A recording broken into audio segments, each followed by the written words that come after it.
Happy 13th anniversary.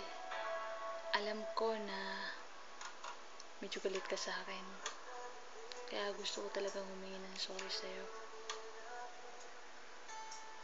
Sana huwag ka nang magalit. Kasi ayaw ko talagang mag-aaway tayo. Siyempre, gusto ko lagi tayong masaya. Gusto ko bawat oras na dumadaan, kahit magkalayo tayong dalawa, lagi tayong masaya. Gusto ko hindi ka nalulungkot. Gusto ko lagi kang masaya. Pwede ko bang hilingin yun? O kung hindi mo kaya, kahit ngayong araw lang, maging masaya ka naman. Mahal na mahal kita, Yabs. Kaya sana huwag ka na magalit sa akin. Gusto ko na nga makasama ka eh. Kasi para maniwala ka na ikaw lang talaga. O kahit minsan pasaway ako, hindi na ibig sabihin nun na tinutotoo ko yung mga sinasabi ko. Diba? Mahal na mahal kita eh. Kaya sana kaya tinutopak ka, iniintindi kita. Kasi ayoko na dumating yung araw na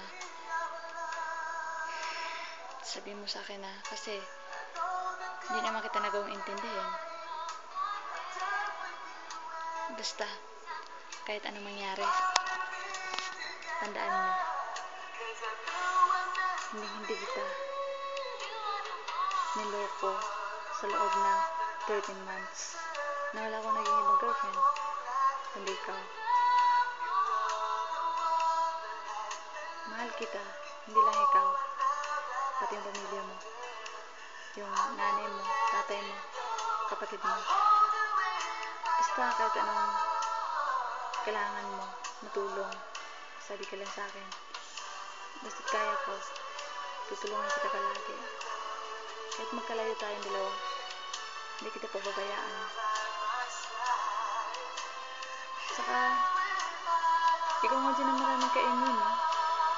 O diba, aminin mo yan. Biro lang, baka mamaya naman eh pagalitan mo ako. Kasi baka mabasa ng kung sino-sino, tapos isipin na naman nila na sila mahirap na.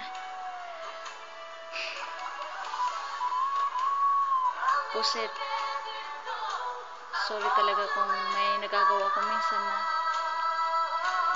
nagagalit ka.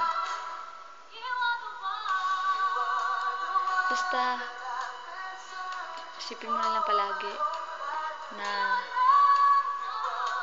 mahal kita, kahit yun lang man ay maisip mo. Siyempre, ako rin, sana isipin mo rin ako kahit minsan lang. Kasi ikaw, lagi kitang iniisip sa bawat oras na dumadaan na magkalayo tayo. Hindi ka nawala sa isip ko. Kahit na minsan nag-aaway tayo, hindi ibig sabihin nun na kakalimutan na kita or kakalimutan ko pagmamahal ko sa'yo. Kahit nag-aaway tayo, yung pagmamahal ko sa'yo, walang hinto yun. So, yun lang. Mahal na mahal kita. Bye-bye. Happy 13th anniversary again.